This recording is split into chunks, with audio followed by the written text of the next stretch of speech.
रख हौसला वो मंजर भी आएगा, प्यासे के पास चलकर समुंदर भी आएगा, थक के ना बैठे मंजिल के मुसाफिर, मंजिल भी मिलेगा और मिलने का मज़ा भी आएगा। हेलो दोस्तों, नमस्कार। मैं हूं आपका दोस्त और होस्ट केमिस्ट्री एजुकेटर। वेलकम करता हूं सुपर डुपर क्लासेस मोशन में। आज बेटा हम डिस्कस करने वाले हैं हाइड्रोकार्बन। हाइड्रोकार्बन होता क्या, सभी को पता है कि जिसमें हाइड्रोजन हो और कार्बन हो, ऐसे कोई कंपाउंड को क्या बोलते हैं, हाइड्रोकार्बन बोलते हैं। अगर हम बात करते हैं क्लासिफिकेशन, प्रिंस याद है क्लासिफिकेशन? हाँ, बताइए classification of hydrocarbon. Classification of hydrocarbon की अगर हम बात करते हैं तो 3 टाइप्स के होते हैं, एल्केन्स, एल्कीन्स, एल्काइंस। लेकिन इसको डिवाइड किया गया है 2 पार्ट में। एक होता है आपका सैचुरेटेड हाइड्रोकार्बन होता है, अदर क्या होता है, अनसैचुरेटेड हाइड्रोकार्बन होता है। सैचुरेटेड हाइड्रोकार्बन किसे कहते हैं? अगर किसी भी कंपाउंड में बेटा सिंगल बॉन्ड अगर प्रेजेंट है तो उसको हम क्या बोलते हैं, सैचुरेटेड हाइड्रोकार्बन कहते हैं। अगर बात करते हैं अनसैचुरेटेड हाइड्रोकार्बन में आपको एल्कीन और एल्काइन भी मिलते हैं। कहने का मतलब है कि इस टाइप के कंपाउंड में डबल बॉन्ड और ट्रिपल बॉन्ड मिलेंगे, उसको हम क्या बोलेंगे, अनसैचुरेटेड हाइड्रोकार्बन कहते हैं।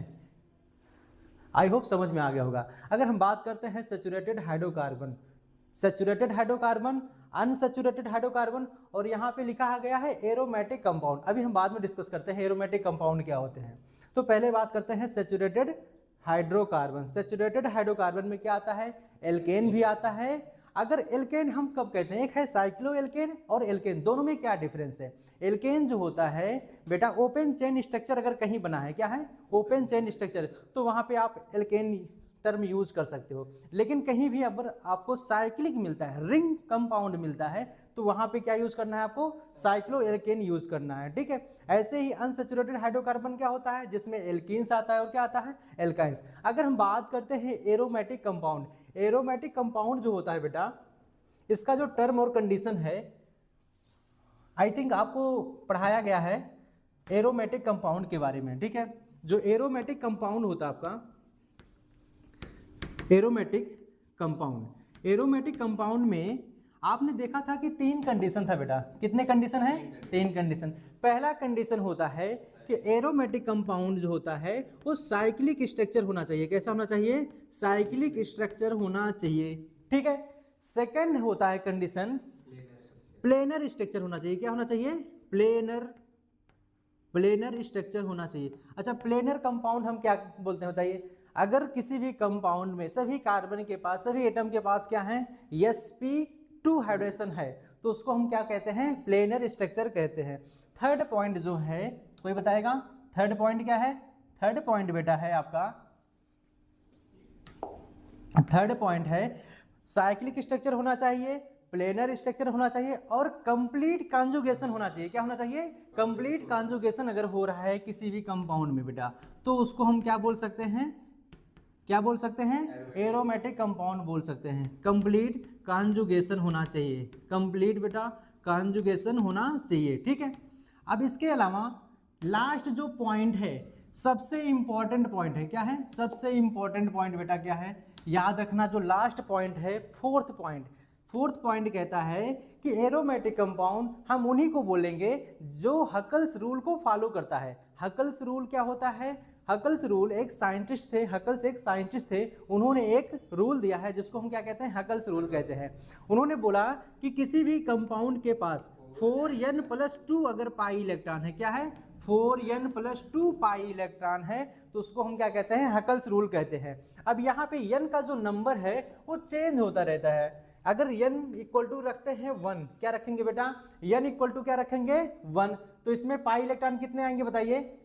n इक्वल टू अगर रखेंगे 1, तो 4 × 1 करेंगे +2 करेंगे, 6 पाई इलेक्ट्रॉन होगा। क्या हो जाएगा? 6 पाई इलेक्ट्रॉन हो जाएगा। ऐसे ही n इक्वल टू अगर हम 0 रखेंगे, क्या रखेंगे, 0, तो 4 × 2 0 करेंगे, क्या हो जाएगा, 0 हो जाएगा, +2, तो क्या आएगा आपका 2 पाई इलेक्ट्रॉन आएगा। क्या आएगा? 2 पाई इलेक्ट्रॉन। अगर n इक्वल टू हम करते हैं 2, बताइए क्या आएगा, 4 × 2 करेंगे कितना हो जाएगा, 4 × 2 करेंगे कितना हो जाएगा, 8 हो जाएगा, और 8 + 2 करेंगे कितना हो जाएगा बताइए, 10 हो जाएगा। तो 10 पाई इलेक्ट्रॉन हो जाएगा। कितना हो जाएगा? 10 pi electron. n equal to अगर हम करते हैं 3, तो बताइए कितना आ जाएगा बेटा, 14 आएगा। कितना आएगा? 14 पाई इलेक्ट्रॉन। अगर किसी भी कंपाउंड में क्या 2 pi electron, 6 pi electron, 10 pi electron या 14 पाई इलेक्ट्रॉन आता है, उसको हम कहेंगे एरोमेटिक कंपाउंड है। जैसे मैं एक एग्जांपल ले रहा हूं बेटा, सभी को पता है बेंजीन के बारे में, अरे पता है कि नहीं? बेंजीन का जो फार्मूला होता है क्या होता है? C6H6 होता है। अरे क्या होता है? मॉलिक्यूलर फार्मूला क्या होता है? C6H6 होता है। क्या आपने बेंजीन को, ये जो रिंग बीच में दिख रहा है, इसको double bond, single bond, double bond, single bond बनाया जा सकता है कि नहीं? बनाया जा सकता है, ठीक है। क्या साइक्लिक कंपाउंड है? पहला देखिए कंडीशन क्या था, साइक्लिक कंपाउंड होना चाहिए। क्या साइक्लिक कंपाउंड है? ठीक है। सेकंड कंडीशन होता है कि प्लेनर स्ट्रक्चर होना चाहिए।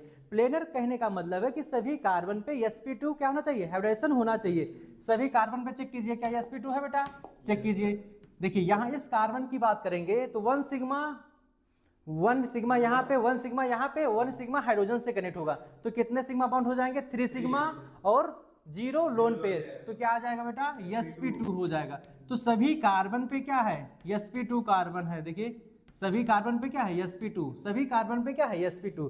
तो मतलब कहने का मतलब है प्लेनर स्ट्रक्चर भी है। सेकंड, कंप्लीट कॉन्जुगेशन होना चाहिए। क्या इस रिंग में, इस बेंजीन रिंग में कॉन्जुगेशन हो रहा है कि नहीं हो रहा है? चेक कीजिए। अगर इस बॉन्ड को ब्रेक करेंगे तो नेगेटिव इस पे आएगा, पॉजिटिव इस पे आएगा। इसके बॉन्ड को ब्रेक करेंगे, नेगेटिव इस पे आएगा, पॉजिटिव इस पे आएगा। इसके बॉन्ड को ब्रेक करेंगे तो बेटा नेगेटिव चार्ज इस पे आएगा, पॉजिटिव चार्ज इस पे आएगा। अब आपको पता है कभी भी जब दो अपोजिट चार्ज आपस में मिलते हैं तो क्या बनता है? बॉन्ड का फॉर्मेशन होता है। एक होता है बॉन्ड फॉर्मेशन, एक होता है बॉन्ड ब्रेकिंग, बीबी। बीबी का मतलब वो मत समझिएगा वाइफ वाली बीबी, ठीक है? बीबी का मतलब है बॉन्ड ब्रेकिंग और बीएफ का मतलब होता है बॉन्ड फॉर्मेशन। हाँ, आज के टाइम पे अगर दो लोग को समझ गए ना तो आपकी जो दुनिया है ना काफी स्मूथ हो जाएगी, ठीक है? तो बेटा यहाँ पे देखिए कंप्लीट कॉन्जुगेशन हो रहा है कि नहीं? अब यहाँ पे देखिए, चेक कीजिए आप लोग, यहाँ पे पॉजिटिव और निगेटिव है तो यहाँ पे क्या बन रहा है? बॉन्ड का फॉर्मेशन हो रहा है। यहाँ पे पॉजिटिव निगेटिव है तो बॉन्ड का फॉर्मेशन हो रहा है। यहाँ पे पॉजिटिव निगेटिव है, बॉन्ड का फॉर्मेशन हो रहा है। क्या देख रहे हैं? आपका जो पाई बॉन्ड है इस रिंग में क्या कर रहा है? कंप्लीट कॉन्जुगेशन कर रहा है कि नहीं कर रहा है? कर रहा है। कंप्लीट अगर कॉन्जुगेशन कर रहा है तो बेटा यही चीज तो होता है हाइब्रिड स्ट्रक्चर। अगर हम बनाते हैं बेंजीन का हाइब्रिड स्ट्रक्चर, क्या आपने देखा था ऐसा ही कुछ? इसी को कहते हैं क्या? Hybrid structure. क्या बोलते हैं बेटा? Hybrid structure. क्या बात समझ में आया? तो बेटा अभी तक तो 3 पॉइंट क्या हैं? फुलफिल हैं। फोर्थ पॉइंट क्या था आपका? Huckel's rule, 4n + 2 pi electron. क्या इसमें पाई बॉन्ड कितने हैं? 3 पाई बॉन्ड है। 3 पाई बॉन्ड है। एक पाई बॉन्ड में कितने इलेक्ट्रॉन होते हैं? 2। एक पाई बॉन्ड में कितने इलेक्ट्रॉन होते हैं? 2। तो यहाँ पे टोटल कितने पाई बॉन्ड है? 3। तो 3 × 2 करेंगे, 6 कितने हो जाएंगे? 6। क्या 6 पाई इलेक्ट्रॉन है इस कंपाउंड में? अगर 6 पाई इलेक्ट्रॉन है तो हकल्स रूल को फॉलो किया जा रहा है। देखिए 6 पाई इलेक्ट्रॉन, n की वैल्यू अगर 1 होता है तो 6 पाई इलेक्ट्रॉन आता है। तो कहने का मतलब है जो आपका बेंजीन है क्या एरोमेटिक कंपाउंड है? यस सर, एरोमेटिक कंपाउंड है। क्या टर्म समझ में आया? एरोमेटिक। अब 2 चीज होता है, एक होता है नॉन एरोमेटिक होता है, क्या होता है? एंटी एरोमेटिक होता है। एंटी एरोमेटिक में 3 पॉइंट जो होते हैं सेम होते हैं। 3 पॉइंट का मतलब cyclic structure, planar structure, complete conjugation. लेकिन जो 4th पॉइंट होता है एंटी एरोमेटिक में 4n पाई इलेक्ट्रॉन होता है। वहां पे क्या होता है? 4n पाई इलेक्ट्रॉन होता है। जबकि बेटा अगर हम कहें नॉन एरोमेटिक कंपाउंड क्या होता है? इस तीनों में से अगर कोई भी कंडीशन फेल होता है, या साइक्लिक स्ट्रक्चर नहीं है, या प्लेनर स्ट्रक्चर नहीं है, या कंप्लीट कॉन्जुगेशन नहीं है, तो उसको हम क्या बोलेंगे? नॉन एरोमेटिक बोलेंगे। समझ में आया कि नहीं? एक क्वेश्चन अभी एलटी ग्रेड का एग्जाम होता है बेटा, 2025 में हुआ है, 1 महीने पहले। उसमें इस क्वेश्चन से पूछा गया था एरोमेटिक कंपाउंड और नॉन एरोमेटिक कंपाउंड से रिलेटेड स्ट्रक्चर आया था। तो एक क्वेश्चन कंपटीशन में भी फिक्स होता है बेटा, कंफर्म। एक बार फिर से रिवीजन करवा देते हैं। एरोमेटिक कंपाउंड के लिए पहला कंडीशन क्या है? साइक्लिक स्ट्रक्चर होना चाहिए। दूसरा कंडीशन क्या है? प्लेनर स्ट्रक्चर होना चाहिए। तीसरा कंडीशन क्या है? कंप्लीट कॉन्जुगेशन होना चाहिए। और 4th सबसे इंपॉर्टेंट बात है, उसमें क्या होना चाहिए? हकल्स रूल को फॉलो करना चाहिए। हकल्स रूल क्या होता है? 4n + 2 पाई इलेक्ट्रॉन होता है। क्या होता है? 4n + 2 पाई इलेक्ट्रॉन होता है। n की वैल्यू 0 रखेंगे तो क्या आएगा? 2 पाई इलेक्ट्रॉन आएगा। n की वैल्यू 1 रखेंगे तो 6 पाई इलेक्ट्रॉन आएगा। n की वैल्यू 2 रखेंगे तो कितना आएगा? 10 पाई इलेक्ट्रॉन आएगा। और n की वैल्यू अगर 3 रखेंगे तो कितना आएगा?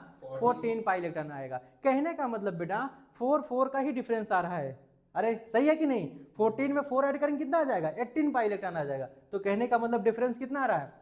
4 का आ रहा है। ठीक है, चलिए आगे चलते हैं बेटा, क्लासिफिकेशन के बाद एल्केन्स। अच्छा, जनरल फार्मूला एल्केन्स का सभी को पता है, एलकेजी का है कॉन्सेप्ट। अरे एलकेजी करके आए हो ना? हाँ, यूकेजी एलकेजी में पढ़ाया जाता है कि एल्केन्स का फार्मूला क्या होता है, CnH2n+2 होता है। क्या होता है? CnH2n+2 होता है। अच्छा, एल्केन्स को बेटा क्या कहते हैं? पैराफिन्स कहते हैं। कभी कभी कंपटीशन में पूछ लिया जाता है आपके जनरल नॉलेज के लिए। वैसे कंपटीशन में नीट और जेईई में नहीं आएगा, इतना लेवल कम नहीं है नीट जेईई का, लेकिन एसएससी के जो भी एग्जाम होते हैं उसमें पूछा जाता है। ठीक है, एल्केन्स को हम क्या कहते हैं बेटा? पैराफिन्स कहते हैं। ठीक है, सेकंड चीज है, अब आपको पढ़ना है method of preparation of alkene. क्या पढ़ना है बेटा? Method of preparation of alkene. उसके लिए आपको हेडिंग डालना है method of preparation of alkene. मेज करते हैं, हेडिंग डालेंगे method of preparation of alkene.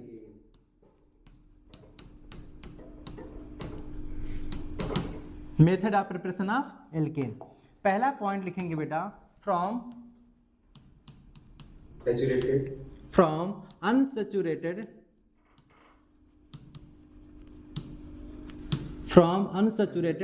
Hydrocarbon. ठीक है, फ्रॉम अनसैचुरेटेड हाइड्रोकार्बन से आपको क्या बनाना है? फ्रॉम अनसैचुरेटेड हाइड्रोकार्बन से आपको एल्केन बनाना है। क्या बनाना है? एल्केन। सबसे इंपॉर्टेंट बात बेटा, आपको अनसैचुरेटेड हाइड्रोकार्बन तो पता होना चाहिए। क्या होता है? CH2। अरे होता क्या बोलो? CH2 डबल बॉन्ड CH2 क्या है? एल्कीन है। इसमें क्या करना है आपको? हाइड्रोजिनेशन कराना। क्या कराना बेटा? Hydrogenation in the presence of catalyst. In the presence of catalyst.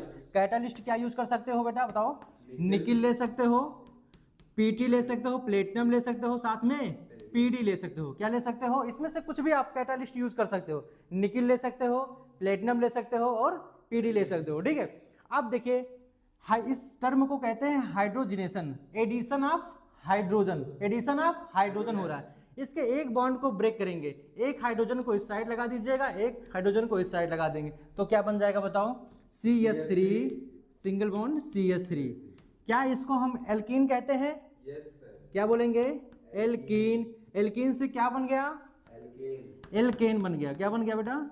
Alkene बन गया। लेकिन इसमें इस रिएक्शन में हो क्या रहा है? हाइड्रोजिनेशन हो रहा है। नोट करके लिखिएगा, इस रिएक्शन में क्या हो रहा है? हाइड्रोजिनेशन। क्या हो रहा है बेटा? हाइड्रोजिनेशन। हाइड्रोजिनेशन क्या है प्रिंस? हाइड्रोजिनेशन क्या बोलो? Addition of hydrogen. क्या है? Addition of hydrogen. Addition of hydrogen को क्या बोलेंगे? हाइड्रोजिनेशन कहते हैं। ठीक है, तो हाइड्रोजिनेशन कहीं भी अगर टर्मिनोलॉजी होता है तो आपके दिमाग में आना चाहिए एडिशन ऑफ हाइड्रोजन करना है। क्या करना है? एडिशन ऑफ हाइड्रोजन करना है। अच्छा बेटा, यहाँ पे आपने देखा एल्कीन से हमने क्या बनाया? एल्केन बनाया। क्या बनाया? एल्कीन से हमने बनाया एल्केन। लेकिन आपको अगर मान लीजिए बेटा एल्काइन मिल जाए, क्या मिल जाए? एल्काइन, तो एल्काइन से कैसे आप एल्केन बनाओगे? सिंपल ही फंडा है। एल्काइन का फार्मूला बताइए क्या होता है? CH triple bond CH। क्या होता है? CH ट्रिपल बॉन्ड CH होता है। अब इसमें क्या करना है? H2 को ऐड कर देना है। H2 को ऐड करेंगे in the presence of nickel. चाहे आप निकिल ले सकते हो, प्लेटिनम ले सकते हो या प्लेडियम ले सकते हो। ठीक है, अब यहाँ पे मुझे बताइए बेटा, एल्केन बनाने के लिए सिंगल बॉन्ड होना जरूरी है। तो यहाँ पे एक्स्ट्रा कितने बॉन्ड हैं? 2 बॉन्ड हैं। 2 बॉन्ड को ब्रेक किया तो यहाँ पे एक हाइड्रोजन, एक बॉन्ड को ब्रेक करेंगे, एक हाइड्रोजन ऐड करेंगे। 2 बॉन्ड को ब्रेक करेंगे तो 2 हाइड्रोजन ऐड कर दीजिएगा। अरे है कि नहीं? तो क्या बन जाएगा आपका? CH3 single bond CH3। देखिए इसका नाम क्या है? एल्काइन बेटा। आपका क्या है? एल्काइन। ये क्या बन गया आपका? एल्केन बन गया। अरे क्या बन गया? एल्केन। ये क्या है? एल्काइन है। क्या अगर अब पूछा जाएगा किसी भी एल्कीन से या एल्काइन से अगर एल्केन बनाना है तो सिंपल मेथड क्या है? हाइड्रोजिनेशन करा देना है। क्या करा देना है? हाइड्रोजिनेशन करा देना है। नोट कीजिए। हो गया नोट बेटा? चलिए सेकंड फार्मूला है, थोड़ा सा हम बेसिक बताते हैं। एक टर्मिनोलॉजी होता है, टर्मिनोलॉजी है मार्कोनिव रूल। क्या होता है? कोई बताएगा? मार्कोनिव रूल, कोई बताएगा मार्कोनिव रूल क्या है? हाँ, एक होता है आपका एंटी मार्कोनिव रूल होता है। क्या होता है? एंटी मार्कोनिव रूल होता है। दोनों में क्या डिफरेंस है? बेसिकली देखिए, दोनों में डिफरेंस है कि आपको बेटा अगर मार्कोनिव रूल अप्लाई करना है तो वहां पे कंडीशन होता है, आपको अनसिमेट्रिकल एल्कीन लेना है। क्या लेना है? अनसिमेट्रिकल एल्कीन लेना है। क्या लेना है? Unsymmetrical alkene. अच्छा, सिमेट्रिकल और अनसिमेट्रिकल में क्या डिफरेंस है पहले हम लोग सीख लेते हैं बेटा। यहाँ पे क्या लिखा है? CH2 डबल बॉन्ड CH2 लिखा है। क्या लिखा है?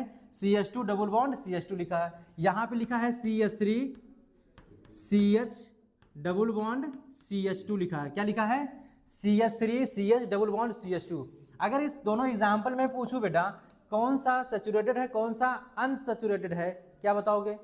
दोनों सैचुरेटेड है या दोनों अनसैचुरेटेड है? दोनों क्या है? अनसैचुरेटेड है। ठीक है, एक क्या है? एल्कीन है, भी है, ए भी एल्कीन है। लेकिन मुझे बताना है इसमें कौन सा सिमेट्रिकल होगा कौन सा अनसिमेट्रिकल होगा। पहला क्या है? देखिए, पाई बॉन्ड को ब्रेक करना है। पाई बॉन्ड को ब्रेक करना है, देखिए इक्वल पार्ट में डिवाइड हो रहा है कि नहीं? अगर दो इक्वल पार्ट में डिवाइड हो जाए, कहां से ब्रेक करना है आपको? जहां पे डबल बॉन्ड होगा, बेस से नहीं, जहां से आपका डबल बॉन्ड दिखे वहीं से ब्रेक करना है। ठीक है, डबल बॉन्ड से ब्रेक करेंगे। अगर दो इक्वल पार्ट में डिवाइड हो जाएगा तो उसको हम क्या बोलेंगे? सिमेट्रिकल एल्कीन बोलेंगे। क्या बोलेंगे बेटा? सिमेट्रिकल एल्कीन बोलेंगे। सही है। अगर दो सिमेट्रिकल एल्कीन, अनसिमेट्रिकल एल्कीन, अरे समझ में आया कि नहीं? किस पे अप्लाई होगा बेटा? अनसिमेट्रिकल एल्कीन पे अप्लाई करना है। किस पे अप्लाई करना है? अनसिमेट्रिकल एल्कीन पे अप्लाई करना है। चलिए इसको साइड किया जाता है बेटा, अनसिमेट्रिकल एल्कीन।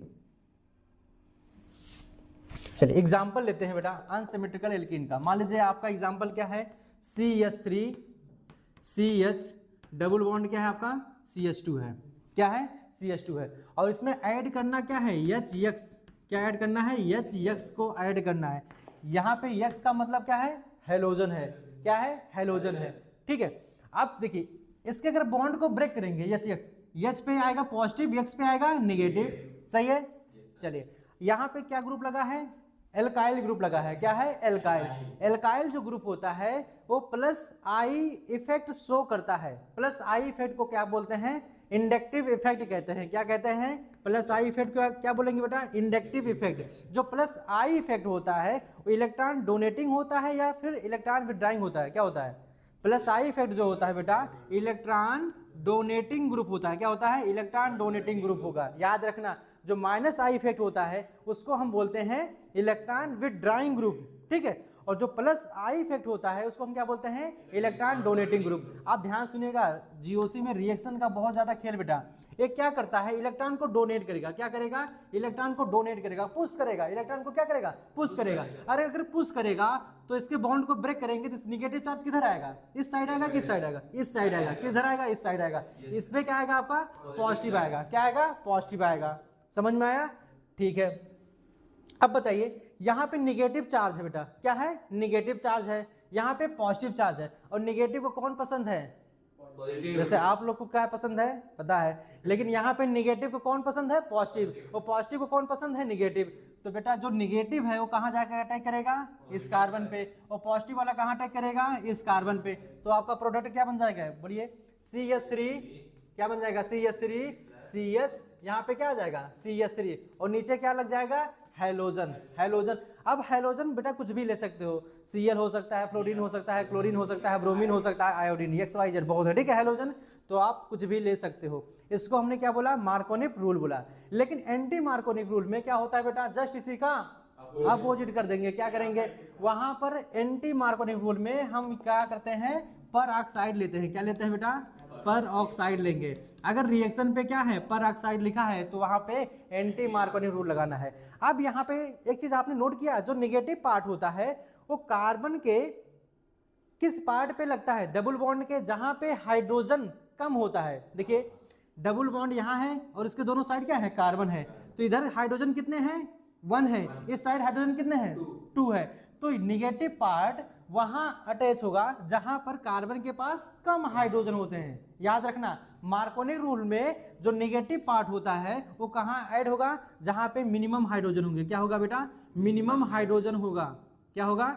मिनिमम हाइड्रोजन होगा। वहां पे क्या लगाना है आपको? निगेटिव पार्ट अटैच कर देना है। एंटी मार्कोनिक में क्या करते हैं, निगेटिव पार्ट हम वहां अटैच करते हैं जहां पे ज्यादा हाइड्रोजन होता है, इसीलिए इसका नाम क्या है, एंटी मार्कोनिक रूल है। क्या समझ में आया कि नहीं, मार्कोनिक रूल और एंटी मार्कोनिक रूल।